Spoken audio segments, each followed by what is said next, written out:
For 10 years, Elara Ashcombe lived in a palace where silence was louder than screams. The Crimson Citadel rose above the city like a wound that never healed, black spires cutting into the sky, ancient and merciless. Inside those walls, power ruled everything. Vampires bowed. Humans whispered. And Elara, the human bride of the Vampire King, learned how to disappear. She had arrived at the Citadel at 19, thin from hunger, shoulders bruised from a life spent apologizing for existing. Her marriage to King Lucien Draven had not been born of love or destiny, but survival. A treaty. A sacrifice. A human girl offered to a vampire monarch to prevent a war that would have erased entire bloodlines. Lucien Draven had never touched her. Not once. He did not strike her. He did not insult her. That would have been easier. Instead, he ignored her with surgical precision. When Elara entered a room, he looked through her. When she spoke, his gaze drifted elsewhere.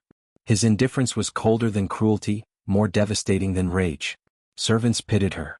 Courtiers mocked her behind silk fans. Other vampire nobles referred to her as the Paper Queen, a signature without value. Every morning, Elara rose before dawn and walked the echoing halls alone. She learned which corridors Lucien used so she could avoid them. She memorized the sound of his footsteps just to ensure she was never in his path. 10 years of marriage had trained her to be invisible. And yet she stayed kind. She thanked servants by name. She tended the palace gardens herself when the groundskeepers sneered at her. She fed injured strays that slipped through the outer gates. Kindness was the only thing no one could take from her. Lucien noticed none of it. Or so she believed. On the 10th anniversary of the Blood Treaty, the Citadel prepared for the Night of Concord, a grand gathering where vampire royalty, human elites, and supernatural clans would feast beneath chandeliers of enchanted crystal. It was a night of alliances, politics, and performance. And Elara was expected to smile. Her gown was simple compared to the jeweled monstrosities worn by vampire duchesses. Soft silver silk, modest lines, no gemstones. She dressed herself. No one offered help. As she stepped into the grand hall, the temperature dropped several degrees. Lucien Draven stood at the center of the room. He was taller than any man had a right to be, broad-shouldered, still as a statue carved from midnight. His hair fell dark against his collar, his expression carved from centuries of command. Vampires bowed as he passed. Even predators feared him. Elara felt it, the invisible wall that always separated them. She took her place 3 steps behind him, exactly where she was told to stand. The night unfolded like every other. Conversations she wasn't allowed to join. Glances filled with judgment. Laughter that died when Lucien's attention shifted. Then it happened. A minor vampire lord, drunk on power and blood wine, stumbled backward into Elara. She lost her balance. Her hand reached out instinctively and brushed bare skin. Lucien's wrist. The contact lasted less than a heartbeat. The world shattered. A violent surge of energy ripped through the hall, extinguishing candles, rattling bone and stone. Elara gasped as heat flooded her veins, too intense, too sudden. Her knees buckled. Lucien inhaled sharply. For the first time in 10 years he reacted. His eyes, ancient, glacial, flared crimson. His body went rigid, every muscle locked as if restraining a monster clawing its way free. He turned slowly, staring at Elara as though seeing her for the first time. The room held its breath. Lucien grabbed her wrist, not roughly but with terrifying urgency. His thumb brushed her pulse. And the bond awakened. Elara cried out softly, overwhelmed by a rush of emotion that wasn't hers. Hunger, fury, awe, relief. Lucien staggered as if struck. The unbreakable king swayed. How? His voice cracked, raw and unguarded. How are you alive? Before she could answer, whispers exploded across the hall. Ancient magic coiled between them, visible now, silver threads binding flesh to fate. Lucien pulled her against his chest, shielding her from the crowd. She is mine, he growled, power rolling off him in crushing waves. And anyone who dares look at her as lesser will answer to me. The vampire king, who had ignored his bride for 10 years, held her like the world depended on it. And Elara, shaking in his arms, realized something terrifying and beautiful all at once. She had never been weak. She had been waiting. The Crimson Citadel had never felt afraid of its king. It had stood through wars, betrayals, and centuries of bloodshed without ever trembling. But as Lucien Draven carried Elara through its towering gates that night, the ancient stones themselves seemed to recoil, as if sensing something had gone terribly, beautifully wrong. The doors slammed shut behind them. Elara barely registered the gasps of servants lining the corridor, their eyes wide with shock. She had never been carried like this, held against Lucien's chest, his arm locked around her waist, his hand gripping her wrist as if letting go would shatter reality. She could feel him now. Not just his body but him, a storm of restrained power, hunger clawing at the edges of control, something ancient awakening inside him that had been asleep for centuries. His heart did not beat, yet she felt a rhythm beneath her palm, like magic thrumming through stone. "Lucien," she whispered, frightened by the intensity in his gaze. "You're hurting me." That single sentence did what 10 years of silence never had. He froze. Slowly, painfully slowly, he loosened his grip and set her on her feet inside his private chambers, a place she had never been allowed to enter. The room was vast and cold, all black marble and crimson drapery, windows overlooking the city like a predator's perch. Lucien stepped back as if burned. "I didn't mean to," he said, voice hoarse. "I would never." Elara stared at him, stunned. This was not the man who had ignored her existence for a decade. This was someone shaken. Someone terrified. "You've never even looked at me before," she said quietly. "Why now?" Lucien turned away, fists clenched at his sides. "Because I wasn't allowed to." That answer cracked something open inside her. He paced the length of the room like a caged beast, every movement precise, restrained by centuries of discipline. "The night we married," he continued, "the High Council bound me with an ancient vow. A failsafe. If I ever claimed you, truly claimed you, the treaty would activate its final clause." Elara swallowed. "What clause?" "Your death." Silence fell like a blade. Elara felt the world tilt. "You married me knowing I would die if you loved me?" Lucien turned back, his expression carved with something dangerously close to regret. "I married you knowing I would never allow that to happen." For the first time she saw the truth, not indifference, not cruelty, but sacrifice twisted into something unrecognizable. He had chosen distance over destruction. Silence over blood. "You could have told me," she whispered. "No," he said fiercely. "If you had known, the magic would have sensed it. The bond is reactive. It feeds on awareness."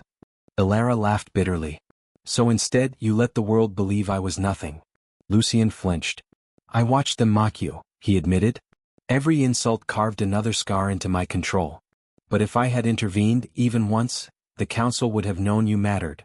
Her chest ached with conflicting emotions. Anger, grief, understanding, and something far more dangerous growing beneath it.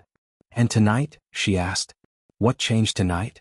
Lucien's gaze dropped to her wrist, still warm where their skin had touched. "You did." He explained then, about the dormant bloodline no one had detected. About how her pulse carried an echo of an extinct magic older than vampire law.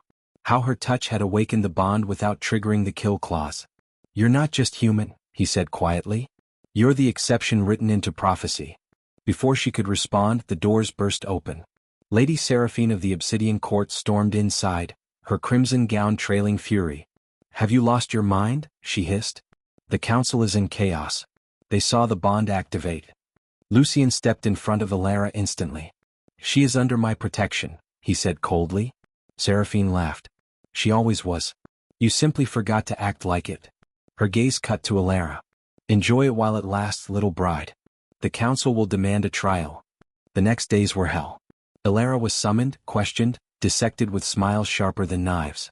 Vampires who had once ignored her now watched her every breath, searching for weakness. Servants who used to whisper pity now bowed. And Lucien never left her side. He walked her through the halls where she once crept alone. He silenced mockery with a glance. When a noble sneered that she didn't belong, Lucien stripped him of rank before the court. Instant karma rippled through the citadel. But the danger grew. One night, as Elara tended an injured servant, a young human boy beaten for spilling wine, Lucien watched from the doorway. She cleaned wounds with gentle hands, whispering comfort, giving kindness without hesitation. Something in his chest broke. "You risk yourself too easily," he said afterward. She met his gaze steady. "Someone once told me kindness was dangerous." Lucien exhaled slowly. "I was wrong." That night, the bond pulsed between them again, not through touch but proximity. A shared warmth. A quiet understanding. Yet shadows gathered. The High Council convened in secret. Ancient laws stirred. Whispers of rebellion and assassination spread through the lower courts. And deep beneath the citadel, something old began to wake, something that had been waiting for Elara Ashcombe all along. She felt it in her dreams. A voice calling her queen. And Lucien, standing watch as she slept, finally admitted the truth he feared most. Protecting her would cost him everything. Elara began to dream in crimson. Not blood, not violence, but vast red skies stretching over ancient cities that no longer existed. In those dreams she stood barefoot on black stone, a crown heavy on her brow, while thousands of voices whispered her name with reverence and fear. She woke each night with her pulse racing and a warmth blooming beneath her skin, as if something inside her was slowly remembering itself. Lucien noticed everything. He noticed how the air shifted when she entered a room. How wards that had never reacted to humans hummed softly in her presence. How ancient servants, creatures older than his reign, bowed their heads instinctively when she passed. And he noticed the way the council watched her. The high council hall was carved from obsidian and bone, its ceiling supported by pillars etched with the laws of vampire kind. Elara had stood in that chamber many times before, always silent, always behind Lucien. This time she was summoned alone. "Do not go," Lucien said when the summons arrived, his voice dangerously calm. "This is provocation." "I've lived 10 years being afraid," Elara replied softly. "I won't start hiding now." His jaw tightened. "If they touch you." "They won't," she said, placing her hand over his. "Not with you standing." The hall fell silent when she entered. Elder Varkan, ancient and venomous, leaned forward. "You were born human. Explain why the bond responded to you." Elara lifted her chin. "I don't know." A murmur of disdain rippled through the chamber. "She lies," Lady Seraphine said coldly. "Humans do not awaken royal bonds." Lucien stepped forward. "She speaks the truth." Varkan's eyes glinted. "Then perhaps the truth lies in her blood." Before Lucien could react, a sigil flared beneath Elara's feet. Pain tore through her veins like fire. She screamed. Lucien's roar shook the citadel.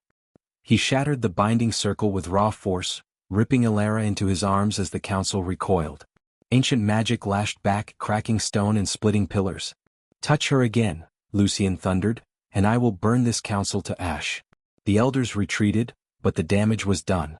That night Elara collapsed. Lucien carried her to the healing sanctum, pacing as healers worked.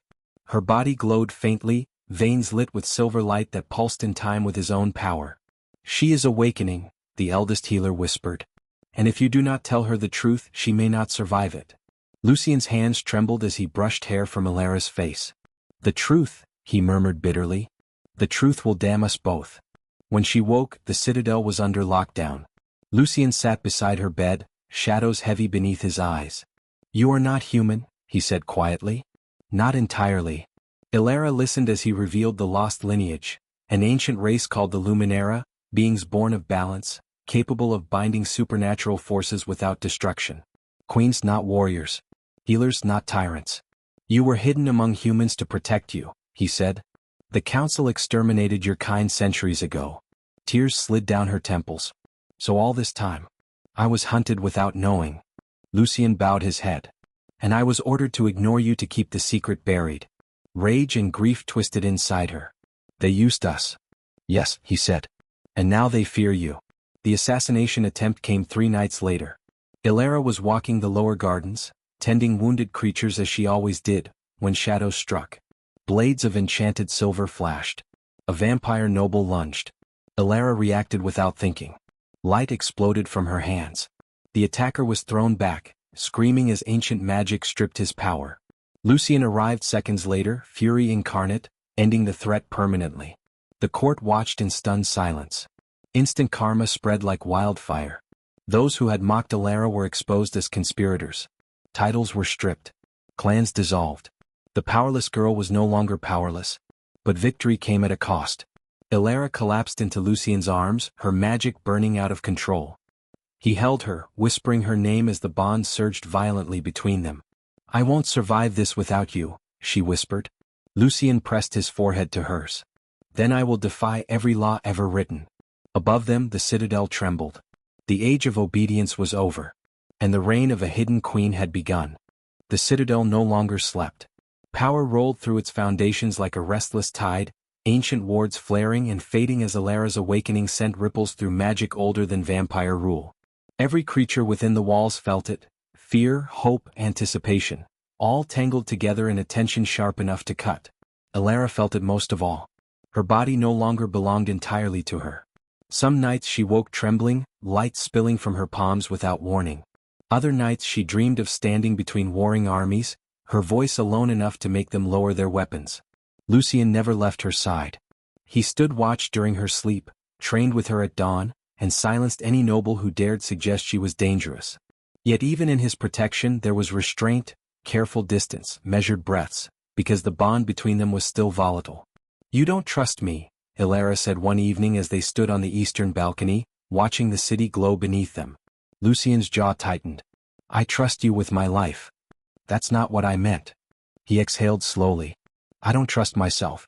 Every instinct I have screams to claim you, to bind you fully. And if I do it wrong I could destroy you." Elara stepped closer, her presence calming the storm inside him. "Then teach me," she said. "Teach me how to survive this."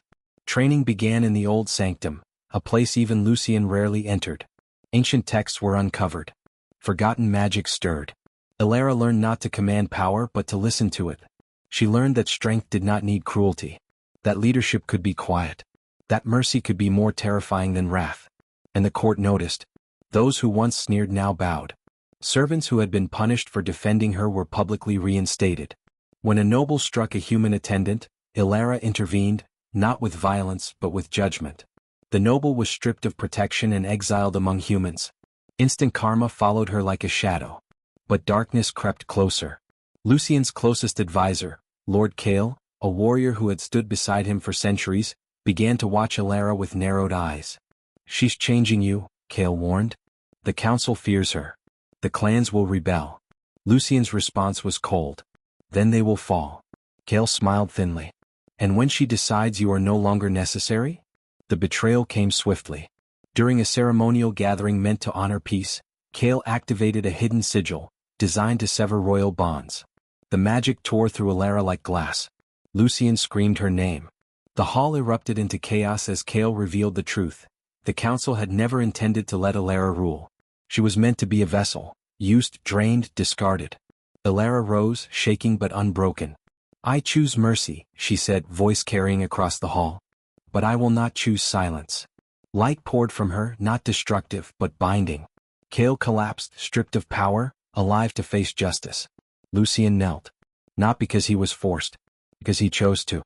He knelt before Elara in front of the entire court, head bowed. "I am yours," he said simply. "Not as king but as mate." The citadel held its breath. Elara lifted him gently. "Stand with me," she whispered. "We rule together." In that moment the world changed. War never arrived with noise. It arrived with silence. The Crimson Citadel stood too still, its wards humming with an uneasy frequency that made ancient beings restless and humans uneasy. Ravens abandoned the spires. The moon refused to shine fully. Even the blood fountains in the lower courts dulled to a darker shade. Elara felt it long before the first warning. She woke gasping, her hands clutching her chest as pain bloomed beneath her ribs, not physical but deeper, heavier.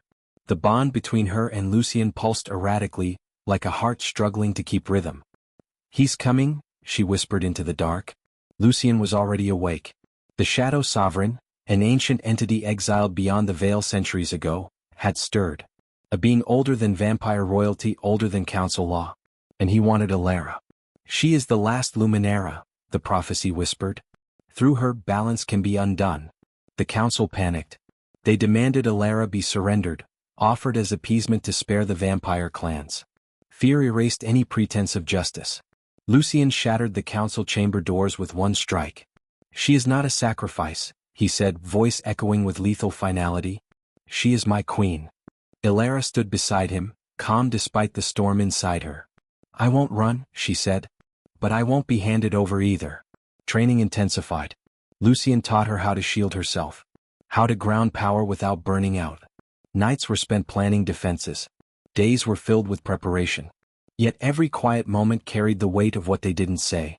Because they both knew the truth. If the Shadow Sovereign crossed fully into their world, Elara's life would be the price of sealing him back. The attack came at dusk. The sky split open like a wound. Shadows poured into the city, creatures without form feeding on fear. The citadel shook as ancient protection strained. Lucien fought like a god unleashed. Elara stood at the heart of the chaos, her light pushing back darkness, her voice steady as she commanded evacuation and protection. Humans and vampires fought side by side for the first time in centuries. Then the sovereign appeared. A towering silhouette of void and hunger, eyes burning with ancient recognition. "You belong to me," it hissed at Elara. "You were created to end this world." Elara stepped forward. Lucien grabbed her arm. "No." She turned to him, tears shining but resolve unbroken. "You taught me mercy," she said. "Let me choose it." She kissed him, soft, trembling, real. The bond flared violently. Elara walked into the light, power ripping through her as she began the sealing ritual. The sovereign screamed, thrashing against her magic. Lucien felt the bond tearing apart. "No!" he roared, trying to reach her, but the barrier held. Elara looked back once. "I love you," she mouthed. The light consumed her. When it faded, the sky closed. Silence fell. Lucien collapsed to his knees. The war was over. But the queen was gone. The world survived. But Lucien Draven did not live in it anymore. Days passed after the war, then weeks, yet the Crimson Citadel remained wrapped in mourning. The sky above it stayed gray, as if the sun itself refused to celebrate survival without the queen who had paid the price. Lucien ruled again, but only in name. He no longer sat on the throne. He stood at the highest tower every night, staring into the horizon where Elara had vanished, his bond silent and hollow. The king who once inspired terror now inspired grief. He refused blood, refused ceremony, refused comfort. Vampires whispered that their king was dying, not physically but in a way far more dangerous. A king without purpose was a kingdom without future. The council tried to move on. They reinstated laws, rebuilt walls, spoke of Elara as a necessary loss. Lucien listened once. Then he destroyed the chamber. Stone cracked. Ancient seals shattered. Elders fled as Lucien's rage finally escaped centuries of control. "You do not get to bury her as a footnote," he thundered. She was not a sacrifice. She was salvation. He stripped the council of its authority that night. No trials. No mercy. Instant karma arrived without apology. Yet none of it eased the emptiness clawing at his chest. Until the dreams began. Lucien dreamed of light, not blinding, not burning, but warm. A presence brushing against his soul, familiar and gentle. The bond pulsed faintly, like an echo struggling to return. "You felt it too," the ancient healer said when Lucien confronted her. "The Luminera do not die as others do. Hope, dangerous, fragile, flickered." Lucien descended into the deepest vault beneath the citadel, a place sealed since the dawn of magic. There, carved into the walls, was the final truth. The Luminera queen did not perish. She transcended. Elara awakened between worlds. She floated in silence, neither alive nor dead, her body woven into light and memory. She saw everything, the pain left behind, the justice undone, the king who refused to let the world forget her. And she chose to return. The ritual required a price. Lucien did not hesitate. He gave up his immortality. As the bond ignited one final time, Lucien felt centuries peel away. Power drained. Time claimed him. And Elara returned. She collapsed into his arms in the ruined sanctum, breath ragged, heart beating. Human again but changed. Oh. Lucien laughed through tears as he held her, mortal hands trembling. "I would give up eternity 1,000 times, he whispered, "if it meant one lifetime with you." They ruled differently after that. No thrones of fear. No laws built on blood. Humans were no longer beneath vampires, but beside them. Elara healed what had been broken. Lucien protected without domination.